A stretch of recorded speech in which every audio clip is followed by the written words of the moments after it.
네, 미국이 북한의 핵 위협 등에 대비하기 위해서 이른바 전략 폭격기 3총사를 태평양 괌에 처음으로 동시 배치를 했습니다. 이런 가운데 미국의 미사일 방위청장이 방한해 사드 배치 논란 잠재우기에 나섰는데요. 네. 문관현 연합뉴스 남북관계팀장과 함께 북한 관련 이슈 짚어보겠습니다. 어서 오십시오. 어서 오세요.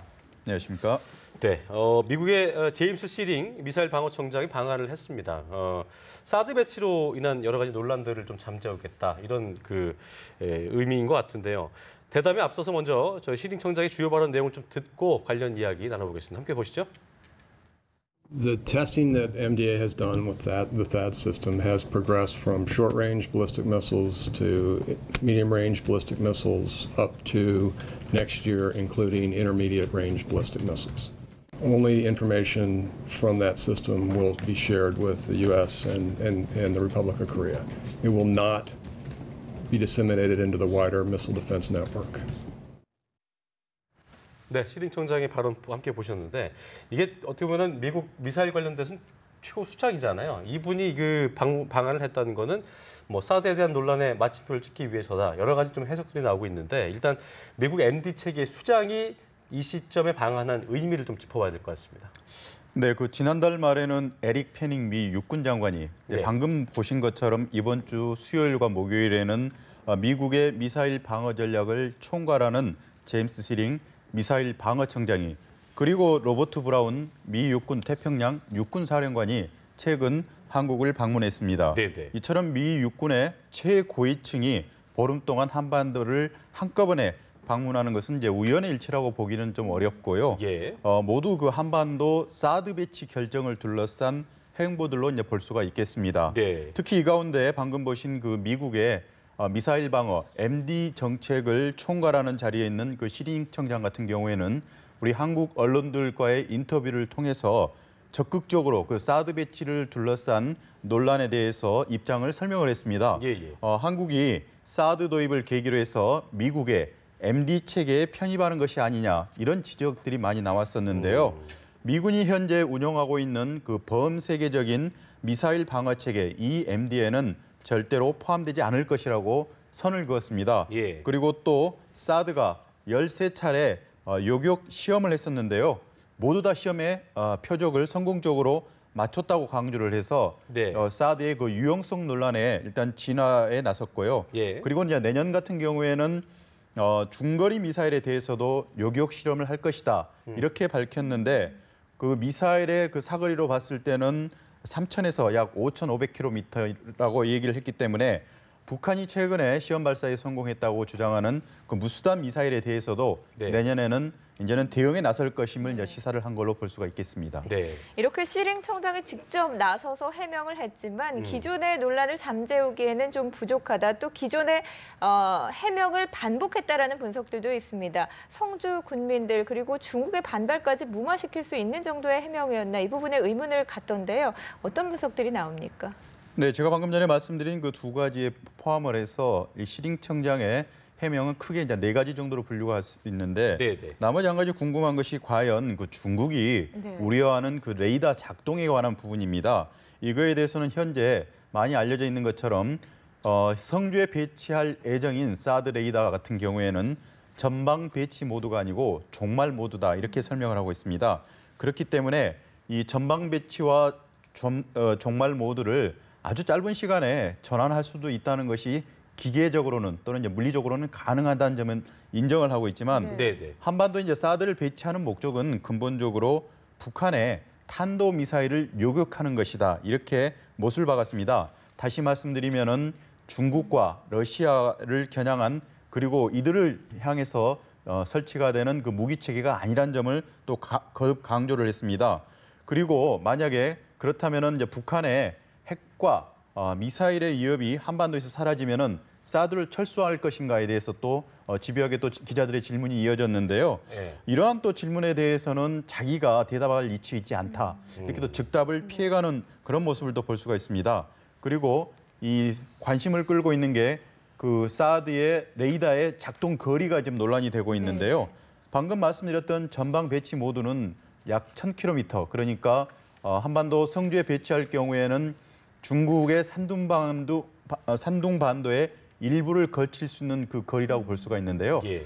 1000km 이상이라는 좀 애매하고 좀 개괄적인 그런 표현만 했고요. 네. 정말 중요한 그런 종말 모드가 된다고는 했는데 종말 모드에 대해서는 짧다고만 이렇게 매우 간단한 대답을 하고 구체적인 수치는 밝힐 수가 없다 이렇게 얘기를 했습니다. 예. 그렇기 때문에 이 부분에 대해서는 향후에도 좀 논란이 좀 계속되지 않을까 이렇게 볼 수가 있고 지금 성주 국민들 같은 경우에는 사드의 그 유해성 논란에 대해서 상당히 민감하게 반응을 하고 있는데요. 네. 일단 현재 그 전 세계적으로 미군이 사드를 배치해서 운영하고 있는데 지난 10년 동안 그 인근 주민들과 있어서 유해성 논란은 한 번도 발생한 적이 없다 이렇게 강조를 하고 있습니다. 아울러서 이 인근 지역 주민들과 사드 배치 기지가 상당히 떨어져 있기 때문에 네. 이 사드가 주변에 있는 그 환경이나 공기 그리고 토양, 동식물에 부정적인 영향을 미치지 않았다는 것을 분명히 하겠다 이렇게 했기 때문에 사드의 유해성 논란에 대해서는 입장을 분명히 했기 때문에 네. 이 부분에 대한 논란은 크게 더 확산될 가능성은 없을 것으로 예상하고 있습니다. 네. 그리고 저희가 앞서도 말씀드렸습니다만 미국이 북한의 핵 위협 등에 대비하기 위해서 전략적 요충지로 보이는 태평양상의 괌에다가 전략 폭격기 3총사를 좀 배치했다고 하는데요. 이게 처음이라고 하잖아요. 그런 만큼 이제 함의하는 바가 좀 커 보이는데 어떤 의미라고 저희가 좀 봐야 될까요? 네, 미군이 현재 그 보유하고 있는 전략 폭격기 그러면은 B-52 그리고 네. B-1B, B-2 이렇게 세 가지 3총사 3세트라고 이제 우리가 흔히 부르고 있는데요. 이 세 가지 전략 폭격기가 동시에 처음으로 이제 괌에 전진 배치가 됐습니다. 미 공군 같은 경우에는 지난 2006년에 B-52를 괌 공군기지에 이제 배치를 한 이후에 지난 그 6일 날 그동안에 그 사우스다코타 공군기지에 있었던 B-1B를 괌 앤더슨 공군기지에 일단 배치를 했고요. 3일 뒤인 9일에는 미국 미주리 공군기지에 있던 B-2 전략 폭격기를 또 역시 괌 공군기지에 배치를 해서 세 대의 전략 폭격기가 동시에 괌에 배치되는 이런 상황이 나오고 있습니다. 네. 이 가운데 가장 그 눈길을 끄는 거는 일단 우리가 그 검은 가오리라고 이렇게 부르기도 하는데요. B-2 폭격기입니다. 2013년도 북한에서 당시에 그 3차 핵실험을 한 이후에 미주리 공군기지에서 중간 공중 급유를 하지 않고 12,000km를 날아서 한반도 상공을 지나간 적이 있습니다. 스텔스 기능을 가지고 있기 때문에 북한으로서는 B-52와는 달리 B-2가 자신들의 머리 위를 지나갔다는 것 자체를 파악을 할 수가 없습니다. 그렇기 때문에 매우 위협적이었다 이렇게 또 표현을 하고요. 예. 북한으로서는 이런 그 B-2 출격에 대해서는 굉장히 민감하게 반응하고 있는 것이 사실입니다. 그리고 B-1B 같은 경우에도 최신 무기라고 볼 수가 있는데요.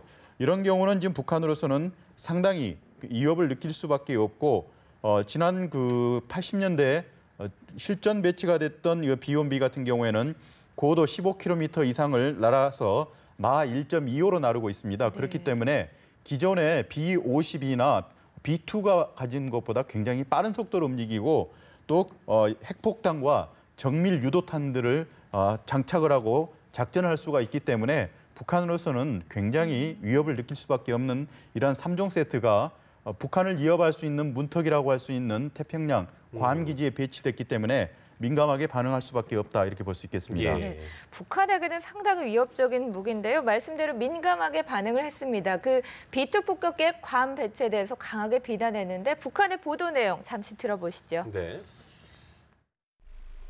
핵전쟁 살인 장비들을 연이어 아시아 태평양 지역에 끌어들이고 있는 미제의 흉심은 절두절미 우리 공화국에 대한 핵선제 타격을 실행해 보려는 데 있습니다. 네.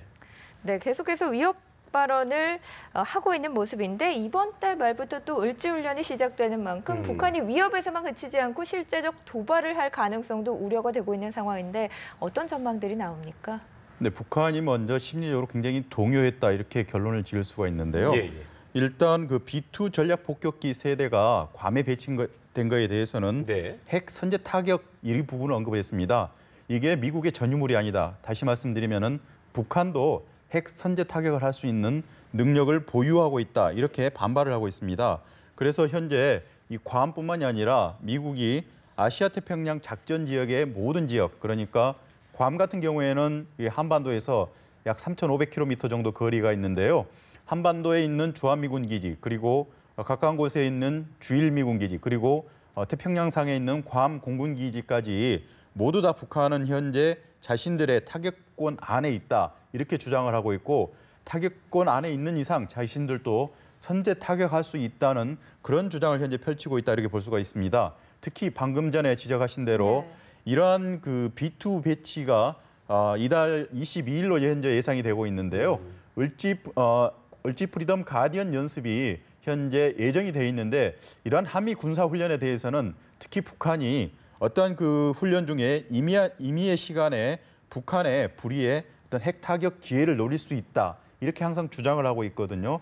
그렇기 때문에 이러한 그 부분에 대해서는 매우 과민하게 반응하고 있고, 본인들도 네. 필요하다고 판단이 되면은 정무적 판단이 내려진다면은 임의의 시간에 이러한 그 미군 시설에 대해 타격을 할 수 있다고 그랬는데, 실제로 북한 같은 경우에는 올 들어서 6차례 그 훈련을 시험 발사를 한 끝에 예. 결국 그 괌 기지를 타격할 수 있는 무수단 미사일의 시험 발사에 성공을 했다, 이렇게 주장을 하고 있습니다.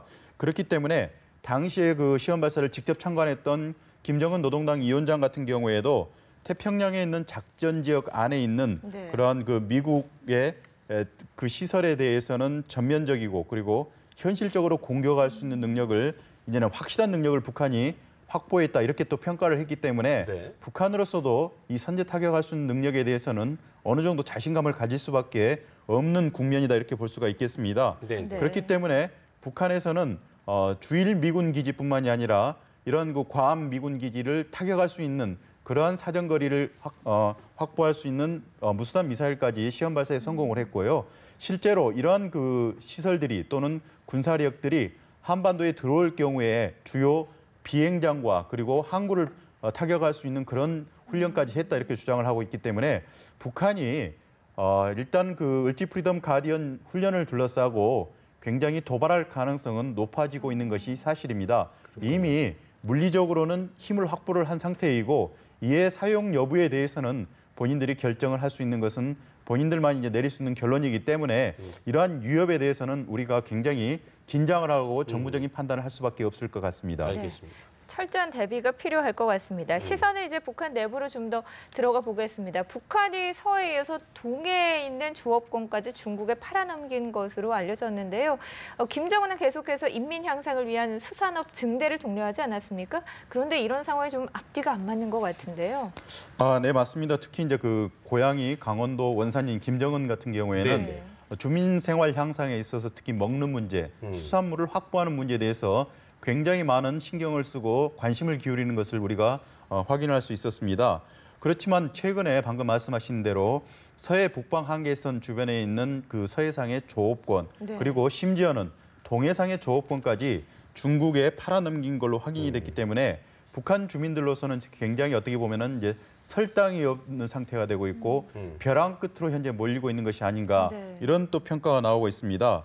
현재 그 군 당국에서는 서해상에 조업 중인 북한 어선 그리고 중국 어선 등에 대해서 면밀하게 이제 검토를 해봤더니 현재 약 2,500척의 중국 어선들이 조업을 하고 있는 걸로 확인이 되고 있고요. 이런 정황으로 미뤄봤을 때는 올해 북한에서 중국에 이러한 그 조업권들을 판매한 걸로, 팔아넘긴 걸로 이제 확인을 할 수가 있는데, 약 그 가격이 820억 원 정도에 달하는 걸로 이제 추정을 할 수가 있겠습니다. 네. 그렇군요. 그렇기 때문에 이러한 자금이 필요한 것은 일단 그 북한으로서는 현재 김정은 통치 자금이 당장 필요한 상태에서는 네. 중국으로부터 일단 큰 시간과 노력을 들이지 않고도 이런 조업권을 판매함으로써 많은 돈을 확보할 수 있다는 그런 유리한 점은 있지만, 정작 중요한 것은 북한의 어민들의 생존권입니다. 그러니까요. 어민들이 직접 바다에 나가서 고기잡이에서 결국 목표량, 할당량을 채워야 되지만 현재로서는 바다에서는 중국 어선들이 2,500척이나 현재 밑바닥까지 휩쓸고 다니고 있기 때문에 이런 어업 자원들이 모두가 지금 고갈 상태를 맞고 있습니다. 그렇기 때문에 북한의 어민들뿐만이 아니라 네. 우리 서해상 또는 이제 동해상에서 어민들의 불만이나 위기의식도 현재 계속 높아져 가고 있는 것이 사실입니다. 그렇겠네요. 자, 2주 만에 북한이 7월 15일, 29일, 8월 12일 어제까지 이제 세 차례 대남 지령용 난수 방송을 재개했는데요. 이게 되게 오랜만에 이제 시작이 된 건데 이번에 12일에 나왔던 난수 방송 내용은 지난 것과는 좀 다른 내용이다. 그래서 이걸 두고 이제 해석이 좀 갈리고 있는 것이 단순 기만용일 것이다. 아니면 뭐 실제로 공작원들이 보낸 지령이다. 의견이 좀 엇갈리고 있는 것 같은데요. 방식이 좀 구식이다 보니까 또 여러 또 그것과 관련된 의견도 좀 엇갈리고 있는 것 같은데 어떻게 저희가 좀 해석을 해야 될까요? 네, 남북 간에 특히 이제 북한에서는 그동안에 여러 가지 대남 사업이라 그래서 그 난파 간첩들을 남측에 보내놓고 네. 결국 그 지시하는 방식이 평양 방송을 통해서 자정이 지난 시간에 이 난수 방송을 했었습니다. 하지만 그 남북이 2000년 6.15 정상회담을 통해서 합의를 해서 결국은 이러한 그 상대방을 위협할 수 있는 공작 활동에 대해서는 중단하기로 합의를 했는데요. 네. 최근 들어서 6월 달에 한 번, 그리고 7월 달에는 두 번, 그리고 이제 8월 달에도 역시 지난 12일 날 모두 4차례 정도 이 난수 방송을 실시한 것을 현재 확인을 할 수가 있겠습니다. 그렇기 때문에 이러한 방식에 대해서 많은 사람들이 과거에는 70년대, 80년대에는 난수 방송을 통해서 남측에 있는 공작원들에게 특정한 명령을 지시한 것이 사실이었지만 현재는 그 우리나라에서도 굉장히 IT 자체가 발달을 하다 보니까 북한에서는 이러한 난수 방송을 하는 사례가 많이 줄었거나 거의 없다 이렇게 보는 공안 전문가들이 많이 있습니다. 네. 예를 들자면은 그 지난 그 왕제산 간첩단 사건이 있었는데요. 네. 네. 실제로 이 사람들이 간첩 활동을 하는 과정에서 어떤 수단을 통해서 교신을 했는가 확인을 해보니까 결국은 이제 스테노그래피라고요. 일단 그 메일을 보내면은 이 메일 같은 경우가 모나리자 그림처럼 화면에 뜹니다. 하지만 그거를 기존에 가지고 있는 해독 암호카드로 해석을 하면 다시 그들이 원하는 메시지가 결국은 뜨는 이런 방식을 이용을 하고 있다는 것이 공안의 전문가들의 이제 현재 주장인데요. 이러한 상황으로 미뤄봐서 현재 난수 방송이 어떤 의미를 갖느냐, 단순히 남북 간의 긴장을 조성하기 위한 하나의 제스처가 아닌가 이렇게 보는 분들도 많이 있고요. 아니면은 이처럼 반복되는 난수 방송을 또는 이제 지난번과 다른 내용의 방송 내용을 전달하는 것은 특정한 메시지를 주는 것이 아닌가 이렇게 주장하는 일부 전문가들도 있기 때문에 네. 현재로서는 정확히 북한의 의도가 무엇인지는 모르겠지만 현재 남북 간의 긴장 상태가 고조되고 있는 상태라면은 이들이 특정한 그 목적을 두고 공작 활동을 지시한 그럴 가능성도 배제할 수가 없는 것은 사실입니다. 네, 지속적인 관찰이 좀 필요해 보이는 부분이고요. 자, 지금까지 문관현 연합뉴스 남북관계 팀장과 함께 이야기 나눠봤습니다. 고맙습니다. 감사합니다.